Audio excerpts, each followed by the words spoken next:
ನಮಸ್ತೆ. 5/5/2026 ಮಂಗಳವಾರ.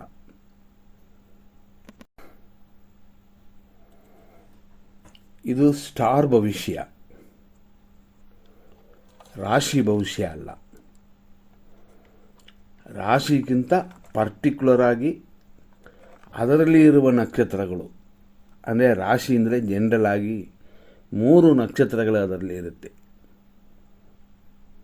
ಒಂದು ನಕ್ಷತ್ರ ಅನ್ನೋದು 4 ಪಾದಗಳು, 2 ನಕ್ಷತ್ರ ಅಂದರೆ 8 ಪಾದಗಳಾಯಿತು. ಇನ್ನು ಒಂದೇ ಒಂದು ಪಾದ ಮಾತ್ರನೇ ಒಂದು ರಾಶಿಯಲ್ಲಿರುತ್ತದೆ. ಹಾಗಾಗಿ ರಾಶಿಗಿಂತ ಸ್ಟಾರೇ ಇಂಪಾರ್ಟೆಂಟು. ಯಾಕೆಂದರೆ ಸ್ಟಾರ್ ಮೇಲೆ ಮಾತ್ರನೇ, ನಕ್ಷತ್ರದ ಮೇಲೆ ಮಾತ್ರನೇ ದೇವಸ್ಥಾನಕ್ಕೆ ಹೋದರೆ ಪೂಜೆ ಮಾಡ್ತೀವಿ. ಸ್ಟಾರ್ ಮೇಲೇ ಒಂದು ದಿನ ಅನ್ನೋದು ಮೂವ್ ಆಗುತ್ತದೆ, ರಾಶಿ ಮೇಲೆ ಅಲ್ಲ. ಒಂದು ನಕ್ಷತ್ರ ಮಿನಿಮಮ್ 19 hours, ಮ್ಯಾಕ್ಸಿಮಮ್ ಅಂತಂದರೆ 27 hours ಇರಬಹುದು. ಆದರೆ ರಾಶಿ ಅನ್ನೋದು 2.5 ದಿನಗಳು ಒಂದು ರಾಶಿ. ಹಂಗಾಗಿ ರಾಶಿ ಭವಿಷ್ಯಕ್ಕಿಂತ ನಕ್ಷತ್ರ ಭವಿಷ್ಯನೇ ಇಂಪಾರ್ಟೆಂಟ್. ಕೆಲವರು ಇದು ಗೊತ್ತಿಲ್ಲದೆ ಏನೇನೋ ಹೇಳ್ತಾರೆ. ಆದರೆ ನಕ್ಷತ್ರ ಭವಿಷ್ಯದಲ್ಲಿ ಒಂದು ನಕ್ಷತ್ರದಲ್ಲಿ ಎಷ್ಟನೇ ಪಾದದಲ್ಲಿ ಹುಟ್ಟುತ್ತಾರೆ, ಆ ನಕ್ಷತ್ರ ಸ್ಟಾರ್ಟ್ ಆಗಿ ಎವ್ರಿ ಮಿನಿಟು ಏನಾಗುತ್ತೆ ಅಂದರೆ ದಶಾಭುಕ್ತಿ ಚೇಂಜ್ ಆಗುತ್ತೆ. ಸಪೋಸ್ ಸಿಟಿಯಿಂದ, ಮೆಜೆಸ್ಟಿಕ್ಕಿಂದ ಯಾವುದೋ ಒಂದು ಸ್ಪಾಟ್ಗೆ ಹೋಗ್ತೀವಿ ಅಂತ ಇಟ್ಕೊಳ್ಳಿ. 1 ನಿಮಿಷ 2 ನಿಮಿಷಕ್ಕೆ ಒಂದು ಏರಿಯಾ ದಾಟಿರ್ತೀವಿ. 4 ನಿಮಿಷಕ್ಕೆ 5 ನಿಮಿಷಕ್ಕೆ ಕಿಲೋಮೀಟ್ರ್ಗಳು ದಾಟಿರ್ತೀವಿ. ಹಾಗಾಗಿ ನಕ್ಷತ್ರ ಭವಿಷ್ಯ ಇಂಪಾರ್ಟೆಂಟ್. ಇದನ್ನು ಸರಿಯಾಗಿ ಗಮನಿಸಿ ಯಾರೇ ಆದರೂ. ಇವತ್ತಿನ ತಿಥಿ ನೋಡೋಣ, ನಕ್ಷತ್ರವನ್ನು ನೋಡೋಣ ಮತ್ತು ಸೂರ್ಯೋದಯ ನೋಡೋಣ. 5:57 ಸೂರ್ಯೋದಯ, 6:35 ಸೂರ್ಯಾಸ್ತಮನ. ಇವತ್ತು ದಿನ ಪೂರ್ತಿ ಚತುರ್ಥಿ ತಿಥಿ, ಅಂದರೆ 4ನೇ ತಿಥಿ. ಇದು ಕೂಡ ನಕ್ಷತ್ರ ಕ್ಯಾಲ್ಕುಲೇಷನ್, ಅಂದರೆ ಚಂದ್ರನ ಕ್ಯಾಲ್ಕುಲೇಷನ್. ಸೂರ್ಯನಿಂದ ದೂರದಲ್ಲಿ ಎಷ್ಟು ದೂರದಲ್ಲಿ ಚಂದ್ರನಿದೆ ಅಂತ ಕ್ಯಾಲ್ಕುಲೇಟ್ ಮಾಡೋದೊಂದು. ಅದು ಎವ್ರಿಡೇ, ಅಂದರೆ ದಿನನಿತ್ಯ ಎಷ್ಟು ದೂರ ಮುಂದೆ ಹೋಗುತ್ತೆ ಅಂತ ಒಂದು ಕ್ಯಾಲ್ಕುಲೇಷನ್. ಮೊದಲನೇ ದಿನಾನ ಪ್ರಥಮ ಅಂತೀವಿ, 2ನೇ ದಿನಾನ ದ್ವಿತೀಯ ಅಂತೀವಿ, 3ನೇ ದಿನಾನ ತೃತೀಯ ಅಂತಂತೀವಿ, 4ನೇ ದಿನಾನ ಚತುರ್ಥಿ ಅಂತ. ಅಂದರೆ ದಿನ ಎಷ್ಟು ಕಿಲೋಮೀಟರ್ ಹೋಗಿರುತ್ತೆ ಅಂತ ಲೆಕ್ಕಕ್ಕಂತೀವಲ್ಲ, ಆ ರೀತಿ ಇದು ಇಷ್ಟು ದೂರ ಹೋಗಿದೆ ಅಂತ. ಹಂಗಾಗಿ ನಕ್ಷತ್ರ ಭವಿಷ್ಯ ಅಲ್ಲಿ ಇಂಪಾರ್ಟೆಂಟ್ ಆಗಿರುತ್ತದೆ. ಎಷ್ಟು ದೂರ ಹೋಗಿರುತ್ತದೋ ಅದನ್ನು ಒಂದು ತಿಥಿ, ಅದರಲ್ಲಿ ಅರ್ಧ ದೂರನ ಕ್ಲಾಕ್ ನಾವು ಮಾಡಿದ್ರೆ ಯೋಗ, ಅದರಲ್ಲಿ ಅರ್ಧ ದೂರವೇ ಕರಣ. ಈ ರೀತಿ ಇದರಲ್ಲಿ ಬೇಕಾದಷ್ಟು ಕ್ಯಾಲ್ಕುಲೇಷನ್ ಇದೆ. ಯಾವ ರೀತಿ ಅಂತ ಕೇಳೋದು ಬೇರೆ, ಈ ರೀತಿ ಅಂತ ಆರ್ಡರ್ ಮಾಡೋದು ಬೇರೆ. ಈ ಚಂದ್ರನ ಚಲನವೇ ಒಂದು ವಿಶೇಷವಾಗಿರುತ್ತದೆ. ಯಾಕೆಂತಂದರೆ ನಮ್ಮ ಭೂಮಿಗೆ ಒಂದೇ ಒಂದು ಚಂದ್ರನು, ಶನಿಗೆ 32 ಚಂದ್ರನ ಮೇಲೆ ಇದೆ, ಅಂದರೆ ಉಪಗ್ರಹಗಳು ಅಂತ. ಚಂದ್ರನಿಂದಲೇ, ಆ ನಕ್ಷತ್ರ ಪಾದಗಳಿಂದಲೇ ದಶಾಭುಕ್ತಿ ಚೇಂಜ್ ಆಗುತ್ತದೆ. ನವಾಂಶ ಕುಂಡಲಿ ಅಂತ ಒಂದು ವಿಷಯವಿದೆ. ಅದರಲ್ಲಿ ಯಾವ ಕುಂಡಲಿಯಲ್ಲಿ ಗ್ರಹಗಳೆಲ್ಲ ಇರುತ್ತದೆ ಮತ್ತು ಚಂದ್ರನಿರುತ್ತದೆ, ಇದೆಲ್ಲ ಮಾಡೋದು ನಕ್ಷತ್ರ ಭವಿಷ್ಯ. ಹಾಗಾಗಿ ನಕ್ಷತ್ರವನ್ನು ಬಿಟ್ಟು ರಾಶಿನೇ ಮೇಯ್ನು ಅಂತ ಯಾರು ಹೆಚ್ಚಾಗಿ ತಲೆ ಕೆಡಿಸ್ಕೋಬೇಡಿ. ಇದೆಲ್ಲ ಗೊತ್ತಿಲ್ಲ ಅಂದರೆ ಕೇಳ್ಬೋದು. ಇವತ್ತಿನ ನಕ್ಷತ್ರ ಜ್ಯೇಷ್ಠ. ಇದರಲ್ಲಿ ಗಮನಿಸಿ, ಇವತ್ತು ಬಂದಿರುವ ಈ ನಕ್ಷತ್ರ ಜ್ಯೇಷ್ಠ ಶುಭವ ಅಶುಭವ ಅಂತ ನೋಡಬೇಕು. ಮರಣ ಮತ್ತು ಮುದ್ಗರ ಅಂತ, ಅಂದರೆ ಸಂಪತ್ತಿನ ನಾಶ. ಸಾವು ಮತ್ತು ಸಂಪತ್ತು ನಾಶನ ಎರಡನ್ನು ಕೊಡುವ ನಕ್ಷತ್ರ ಇವತ್ತು. ಇದರಲ್ಲಿ ರಾಶಿ ಕ್ಯಾಲ್ಕುಲೇಷನ್ ಬರುತ್ತದೆ. ಆದರೂ ಒಂದು ರಾಶಿಯಲ್ಲಿ 4 ಪಾದಗಳು ಮಾತ್ರನೇ ಜ್ಯೇಷ್ಠ. ಹಾಗಾಗಿ ನಕ್ಷತ್ರಗಳಲ್ಲಿ ಏನಾಗುತ್ತೆ ಅಂತಂದರೆ ನಕ್ಷತ್ರನ ಸಪ್ರೇಟ್ ತೊಗೊಂಡೇ ನಾವು ಲೆಕ್ಕಕ್ಕೆ ತಗೊಳ್ತೀವಿ. ರಾಶಿ ಭವಿಷ್ಯ ಅನ್ನೋದು ಜನರಲ್. 12 ರಾಶಿಗಳಿರಬಹುದು, ಆದರೂ ನಕ್ಷತ್ರ ಒಂದೇ. ಈ ರೀತಿ ಇವತ್ತಿರೋದರಿಂದ ಯಾವ ಶುಭ ಕಾರ್ಯವೂ ಇಲ್ಲ. ಹಾಗಾಗಿ ನಕ್ಷತ್ರವೇ ಇಲ್ಲಿ ಕ್ಯಾಲ್ಕುಲೇಟ್ ಆಗಿರುತ್ತದೆ. ಈ ರಾಶಿ ಭವಿಷ್ಯ ಅನ್ನೋದು ಜನರಲ್, ಅದು ಒಬ್ಬೊಬ್ಬರಿಗೂ ಅವರವರಿಗೂ ಅಂತ.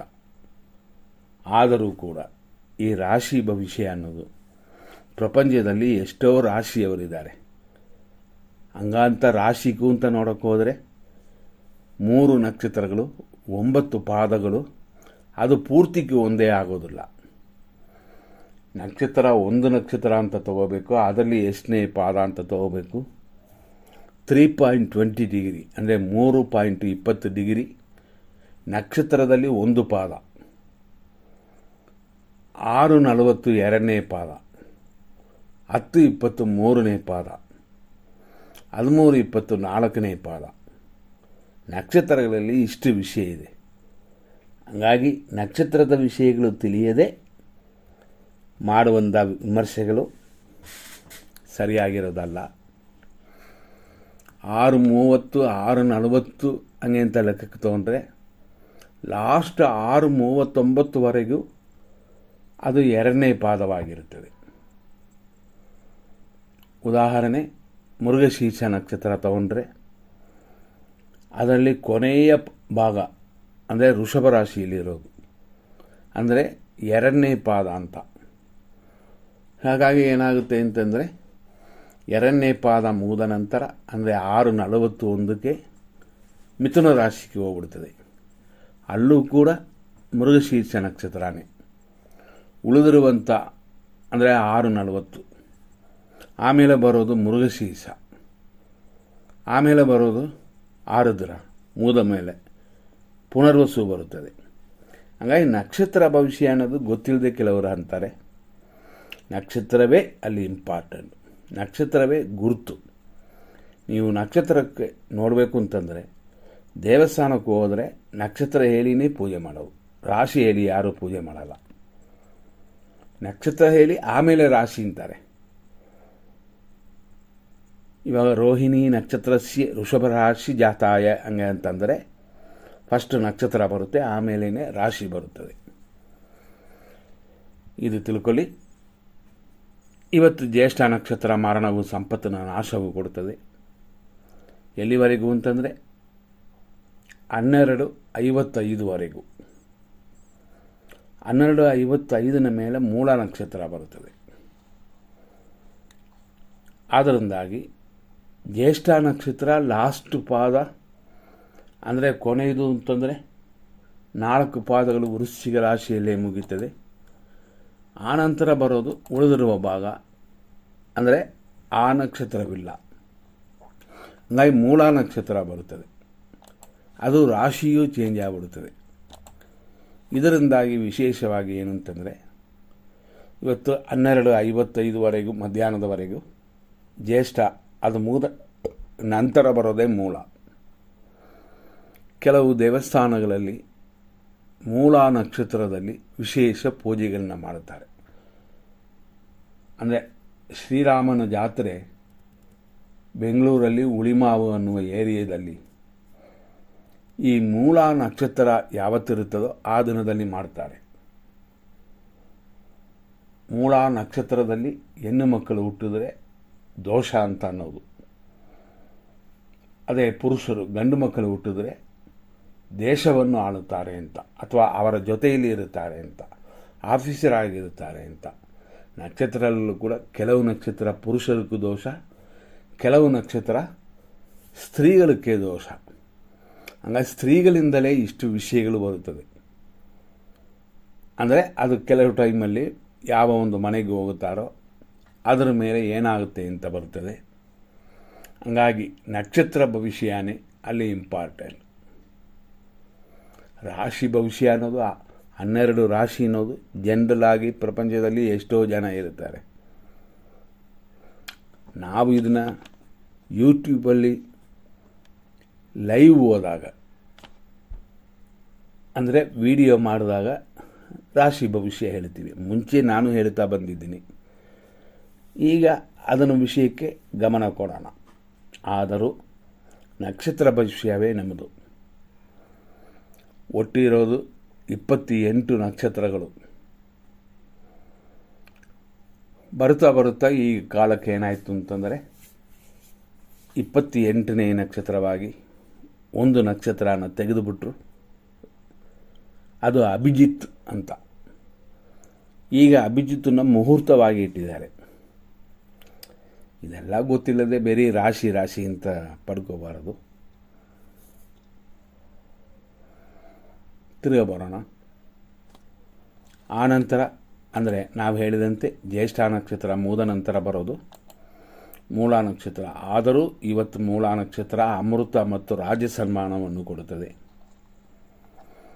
ಈ ರೀತಿಯಾದ ಈ ದಿನದಲ್ಲಿ ವೃಶ್ಚಿಕ ರಾಶಿ 12:55ವರೆಗೂ, ಆನಂತರ ಧನುಸ್ಸು. ಈ 12:55ಕ್ಕೆ ಒಂದು ನಕ್ಷತ್ರ ಮುಗಿದೋಗ್ಬಿಡ್ತದೆ. ಈಗ ನಕ್ಷತ್ರ ಪಾದಗಳನ್ನ ನೋಡೋಣ. 5:57ರಿಂದ 6:10ವರೆಗೂ ಜ್ಯೇಷ್ಠ ನಕ್ಷತ್ರ 3ನೇ ಪಾದ. 6:10ನ ಮೇಲೆ 12:55ವರೆಗೂ ಜ್ಯೇಷ್ಠ ನಕ್ಷತ್ರ 4ನೇ ಪಾದ. ಈ ನಕ್ಷತ್ರ ಪಾದದ ಮೇಲೇ ದಶೆ ಇರೋದು. ಜ್ಯೇಷ್ಠ ನಕ್ಷತ್ರ ಇದು ಬುಧನ ನಕ್ಷತ್ರ, ಹಾಗಾಗಿ ಮೊದಲನೇ ದಶೆ ಬುಧ ದಶೆ. ಆಮೇಲೆ ಬರುವ ಮೂಲ ನಕ್ಷತ್ರದಲ್ಲಿ ಕೇತು ದಶೆ, ಅಂದರೆ ಸರ್ಪಗ್ರಹದ ದಶೆ, ಅದರಲ್ಲಿ ಕೆಂಪು ಹಾವನ ದಶೆ. ಈ ರೀತಿ ಬದಲಾಗುತ್ತದೆ. ಹಾಗಾಗಿ ರಾಶಿಯಲ್ಲಿ ಆ ಥರ ಬರಲ್ಲ.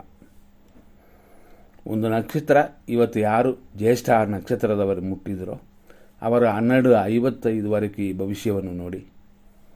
ಮೂಲ ನಕ್ಷತ್ರ ಆಮೇಲೆ ಪ್ರಾರಂಭವಾಗಿ ದಿನ ಪೂರ್ತಿ ಇರುತ್ತದೆ, ಅಂದರೆ ನಾಳೆವರೆಗೂ ಇದರ ಉಳಿಕೆ ಇರುತ್ತದೆ. ಹಾಗಾಗಿ ನಕ್ಷತ್ರ ಭವಿಷ್ಯ ಇಂಪಾರ್ಟೆಂಟ್. ರಾಶಿ ಜನರಲ್ ಆಗಿ ನೋಡ್ಬೋದು. ಈ ರೀತಿಯಾದ ಈ ವಿಷಯದಲ್ಲಿ ಇವತ್ತು ಜ್ಯೇಷ್ಠ ನಕ್ಷತ್ರ 12:55ಕ್ಕೆ ಮುಗಿದೋದರೆ 12:55ರಿಂದ ಸಂಜೆ 7:39ವರೆಗೂ ಮೂಲ ನಕ್ಷತ್ರ 1ನೇ ಪಾದ, ಅಂದರೆ 3.20 ಡಿಗ್ರೀಸ್. ಇದರಲ್ಲಿ ಒಂದೊಂದು ಡಿಗ್ರಿ ಮೂವ್ ಆಗೋದಾಗಲೂ ಒಂದೊಂದು ವಿಶೇಷವಿರುತ್ತದೆ. ಅದೆಲ್ಲ ತಿಳಿಯೋದು ಅಥವಾ ತಿಳಿದಿರೋದು ಜ್ಯೋತಿಷರ ಕರ್ತವ್ಯ. ಎಲ್ಲರೂ ತಿಳ್ಕೊಬೋದು, ಪಬ್ಲಿಕ್ಕು ತಿಳ್ಕೊಬೋದು, ತಪ್ಪೇನಿಲ್ಲ. ಆದರೆ ನಕ್ಷತ್ರನ ಬಿಟ್ಟು ರಾಶಿ ಮಾತ್ರನೇ ಇಂಪಾರ್ಟೆಂಟ್ ತೊಗೊಳಕ್ಕಾಗಲ್ಲ. ಸಂಜೆ 7:39ನ ಮೇಲೆ ರಾತ್ರಿ 2:24 ಅಂದರೆ ಲೇಟ್ ನೈಟ್ವರೆಗೂ ಮೂಲ ನಕ್ಷತ್ರ ಪಾದ 2. ಕೆಲವು ಮೂಲ ನಕ್ಷತ್ರದಲ್ಲಿ ಹುಟ್ಟಿದವರೇ ಈ ಪಾದಗಳಲ್ಲಿ ಹುಟ್ಟಿದ್ರೆ ಒಳ್ಳೆಯದು, ಈ ಪಾದಗಳಲ್ಲಿ ಹುಟ್ಟಿದ್ರೆ ಕೆಟ್ಟದು ಅಂತ ಅಂತೀವಿ. 2:24ನ ನಂತರ ಅಂದರೆ ರಾತ್ರಿ ಲೇಟ್ ನೈಟ್ ನಂತರ ಮೂಲ ನಕ್ಷತ್ರ 3ನೇ ಪಾದ ಸ್ಟಾರ್ಟ್ ಆಗಿ ಬೆಳಗ್ಗೆವರೆಗೂ ನಡೀತದೆ. ಹಂಗಾಗಿ ಒಟ್ಟು ಪಾದಗಳು ಮೂಲ ನಕ್ಷತ್ರ ಲಾಸ್ಟ್ವರೆಗೆ ಇರುತ್ತದೆ, ಅಂದರೆ ನೆಕ್ಸ್ಟ್ ಡೇ ಸೂರ್ಯೋದಯದವರೆಗೆ ಇರುತ್ತದೆ. ಇದರಲ್ಲಿ ಒಂದು ದಿನವನ್ನು ಸಮಭಾಗವಾಗಿ ವಿಂಗಡಿಸಬೇಕು. ಇಲ್ಲಿ ರಾಶಿಯಲ್ಲ, ನಕ್ಷತ್ರದ ಮೇಲೆ, ದಿನದ ಮೇಲೆ 12 ಗಂಟೆ 16 ನಿಮಿಷಕ್ಕೆ ಮಟ್ಟ ಮಧ್ಯಾಹ್ನ, ಅಲ್ಲಿ ಕಡೆ ಅಂತೀವಿ ಮಟ್ಟ ಮಧ್ಯಾಹ್ನ ಅಂತ. ಇದರಲ್ಲಿ ಅದರಲ್ಲೂ ಕೂಡ ಶುಭ ಸಮಯಗಳು ಅಂತ ಬರುತ್ತೆ. ಅದು ಅಭಿಜಿತ್ 11:51ರಿಂದ 12:42. ಇದರಲ್ಲಿ ರಾಶಿ ಬರಲ್ಲ. 12 ರಾಶಿಗಳ ಬಗ್ಗೆ ಇಲ್ಲಿ ತಲೆ ಕೆಡಿಸ್ಕೊಳ್ಳುವಂಥದ್ದಲ್ಲ. ಪರ್ಟಿಕ್ಯುಲರ್ ಆಗಿ ಇದು ನಕ್ಷತ್ರದ ಮೇಲೆ.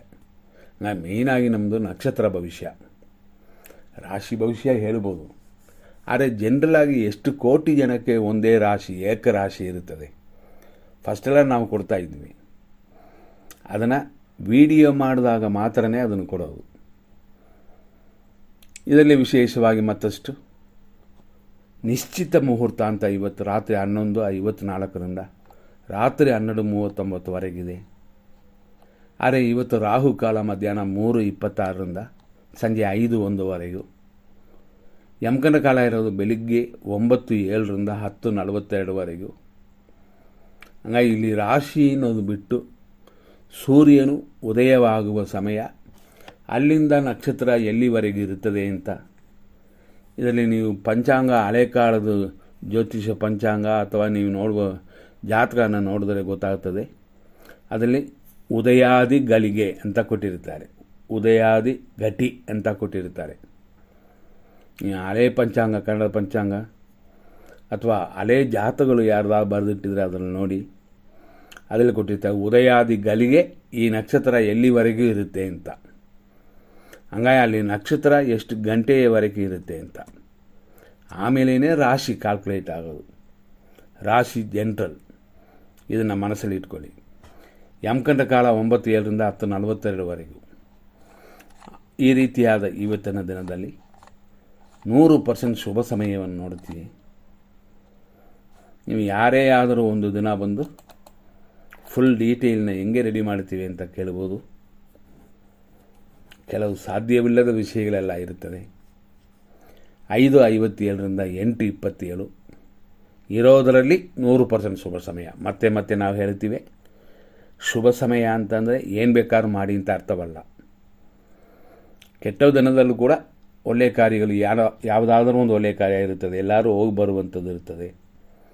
ಅದಕ್ಕೆ ಬೇಕಾಗಿರೋದು, ಅದರಲ್ಲೂ ಕೋರ್ಟ್ ಆರ್ಡರ್, ಡಾಕ್ಟರ್, ಹಾಸ್ಪಿಟಲ್, ಈ ರೀತಿ ಇರುವ ವಿಷಯಗಳಿಗೆ ಎಮರ್ಜೆನ್ಸಿಗೆ ಮಾತ್ರ ಈ ಒಳ್ಳೆಯ ಟೈಮ್ನ ಉಪಯೋಗಿಸಿ. ಅದರಲ್ಲೂ ಮಧ್ಯಾಹ್ನ ನಾವು ಹೇಳಿರುವಂಥ 12:55ವರೆಗೂ, 5:57 8:27 ಬೆಳಗ್ಗೆ, 10:44 12:55, ಮತ್ತು ಸಂಜೆ 5:03 ರಾತ್ರಿ 9:24, ರಾತ್ರಿ 11:56 ಬೆಳಗ್ಗೆವರೆಗೂ ಪರವಾಗಿಲ್ಲ ಅಂತ ನಾವು ಹೇಳುವಂಥದ್ದು. ಮೂಲ ನಕ್ಷತ್ರ ಬಂದ ಮೇಲೆ ಅಂದರೆ 12:55 ಮೇಲೆ ಇರುವ 2 ಶುಭ ಸಮಯಗಳಿದೆ, ಅದನ್ನು ಉಪಯೋಗಿಸಿ. ಅಷ್ಟರಲ್ಲಿ ಏನಾದರೂ ಎಮರ್ಜೆನ್ಸಿ ಇದ್ದರೆ 12:55ವರೆಗೂ 2 ಟೈಮ್ ಇರೋದು. ಒಂದು ಟೈಮ್ 5:57 8:27, ಇನ್ನೊಂದು ಸಮಯ 10:44 12:55. ಇದು ಎಮರ್ಜೆನ್ಸಿಗೆ ಮಾತ್ರ. ಈಗ ಅದೇ ಥರ 100% ಅಶುಭ ಸಮಯವನ್ನು ನೋಡೋಣ. ಇದರಲ್ಲಿ ಯಾವ ಕಾರ್ಯಗಳು ಪ್ರಾರಂಭ ಮಾಡಬಾರದು. 8:29 9:20 ಇದು ದುರ್ಮುಹೂರ್ತ. ದುರ್ಮುಹೂರ್ತ ಅನ್ನೋದು ಒಂದು ಮಗು ಹುಟ್ಟೋದರಿಂದ ಹಿಡಿದು, ಗೃಹ ಪ್ರವೇಶ ಮಾಡೋದರಿಂದ ಹಿಡಿದು, ಹೊಸ ಗಾಡಿ ತೊಗೊಂಡು ಓಡಿಸೋದ್ರಿಂದ ಹಿಡಿದು ನಾನಾ ರೀತಿಯಾದ ವಿಷಯಗಳಿರುತ್ತದೆ. ಇದನ್ನು ಸರಿಯಾಗಿ ಗಮನಿಸಬೇಕು. ಇದರಲ್ಲಿ ರಾಶಿ ಬರೋಲ್ಲ, ನಕ್ಷತ್ರ ಹುಟ್ಟಿ ನಕ್ಷತ್ರದಿಂದ ವಿಂಗಡಿಸಿ ನೋಡುವ ಸಮಯಗಳು ಇದು. ಹಾಗಾಗಿ ಸರಿಯಾಗಿ ತಿಳ್ಕೊಂಡು ಗಮನಿಸಿದರೆ ಖುಷಿಯಾಗಿರುತ್ತೆ. 9:07 10:42 ಯಮಕಂಡ ಕಾಲ, ಮಧ್ಯಾಹ್ನ 1 3:02 ಮೃತ್ಯು ಅಂದರೆ ಮರಣ. ಇದರಲ್ಲಿ ಏನು ಮಾಡಬಾರದು, ಆಪರೇಷನ್ ಮಾಡಿಸ್ಕೋಬಾರದು. ಪ್ರಯಾಣಗಳನ್ನು ಈ ಸಮಯದಲ್ಲಿ ಪ್ರಾರಂಭ ಮಾಡೋದು ಶುಭವಲ್ಲ. ಇನ್ನೂ ಕೆಲವು ವಿಷಯಗಳಿರುತ್ತವೆ. ಮಧ್ಯಾಹ್ನ 3:26 ಸಂಜೆ 5:01 ವಿಷಕಾಲ, ರಾತ್ರಿ 9:26 10:51 ಒಂದು ವಿಷಕಾಲ. ಇದರಲ್ಲಿ 3:26 ಸಂಜೆ 5:01 ರಾಹುಕಾಲವೂ ಸೇರುತ್ತದೆ, ಹಾಗಾಗಿ ಡಬಲ್ ಆಗಿರುತ್ತದೆ. ಮತ್ತು ರಾತ್ರಿ 9:54 ಮೇಲೆ 11:42 ನಕ್ಷತ್ರವೇ ವಿಷವಾಗುವ ಸಂಭವ. ಇದರಲ್ಲಿ ಗಮನಿಸಿ, ಯಾರೇ ಆದರೂ ಈ ವಾರ್ಜಿಯ ಅನ್ನುವ ನಕ್ಷತ್ರ ವಿಷ ಘಟಿಕಾ ಕಾಲ ಅಂತಲೂ ಅದನ್ನು ಅಂತಾರೆ. ಇಲ್ಲಿ ಒಂದು ರಾಶಿ ವಿಷವಾಗುವ ದಿನವಲ್ಲ, ನಕ್ಷತ್ರ ವಿಷವಾಗುವ ಸಮಯ ಅಂದರೆ ಗಳಿಗೆ, ಅಂದರೆ ಘಟಿ ಅಥವಾ ವಿಕಟಿ. ನೆಕ್ಸ್ಟ್ ಬರೋದು ರಾತ್ರಿ 11:08 ರಾತ್ರಿ 11:54 ದುರ್ಮುಹೂರ್ತ. ಹಾಗಾಗಿ ನಕ್ಷತ್ರ ಕಾಲ್ಕುಲೇಷನ್, ನಕ್ಷತ್ರ ಭವಿಷ್ಯ, ನಕ್ಷತ್ರವನ್ನು ವಿಂಗಡಿಸಿ ನೋಡೋದು ರಾಶಿ ಭವಿಷ್ಯಕ್ಕಿಂತ ದೊಡ್ಡ ಕೆಲಸ. ಹೇಳಬೇಕು ಅಂದರೆ ರಾಶಿ ಭವಿಷ್ಯ ಈಸಿ. ಪರ್ಟಿಕ್ಯುಲರ್ ಆಗಿ ಈ ರಾಶಿಗೆ ಈ ದಿನ ಹೆಂಗಿದೆ ಅಂತ ನೋಡಿಬಿಡ್ಬೋದು. ಆದರೆ ನಕ್ಷತ್ರ ಏನು ಮಾಡುತ್ತದೆ ಅಂತ ವಿಶೇಷ. ಕೆಲವು ಸಮಯಗಳಲ್ಲಿ ನಕ್ಷತ್ರಗಳು ಕೆಟ್ಟಿರುವ ಸಮಯದಲ್ಲಿ ಹುಟ್ಟಿದರೆ ಮರಣವೂ ಬರಬಹುದು ಮಕ್ಕಳಿಗೆ. ಅದನ್ನು ದೊಡ್ಡದಾಗಿ ಹೇಳಿ ಭಯಾಗಿಸೋದಲ್ಲ, ಇಂಥದ್ದೆಲ್ಲ ಇರುತ್ತದೆ. ಪರ್ಸ್ನಲ್ ಕೇಳಿದಾಗ ಮಾತ್ರ ಅದೆಲ್ಲ ಬರುತ್ತೆ. ಇದೆಲ್ಲ ತಿಳ್ಕೊಂಡು ನಿಮ್ಮ ಕಾರ್ಯಗಳನ್ನ ಮಾಡಿ. ಇದು ಏನೂ ತಿಳಿಯದೆ ಕೆಲವು ವಿಷಯಗಳಲ್ಲಿ ನೀವು ಕಮೆಂಟ್ ಮಾಡ್ತೀರಾ. ಕಮೆಂಟ್ ಮಾಡೋದು ಖುಷಿ, ಸಂತೋಷ. ಯಾಕೆಂದರೆ ನಾವು ಬಿಡಿಸಿ ಹೇಳುವ ಒಂದು ಅವಕಾಶ ಸಿಗುತ್ತದೆ. ತಿಳ್ಕೊಂಡು ಮಾಡಿ. ಮುಂದಿನ ಸಂಚಿಕೆಯಲ್ಲಿ ನೋಡೋಣ. ಧನ್ಯವಾದಗಳು.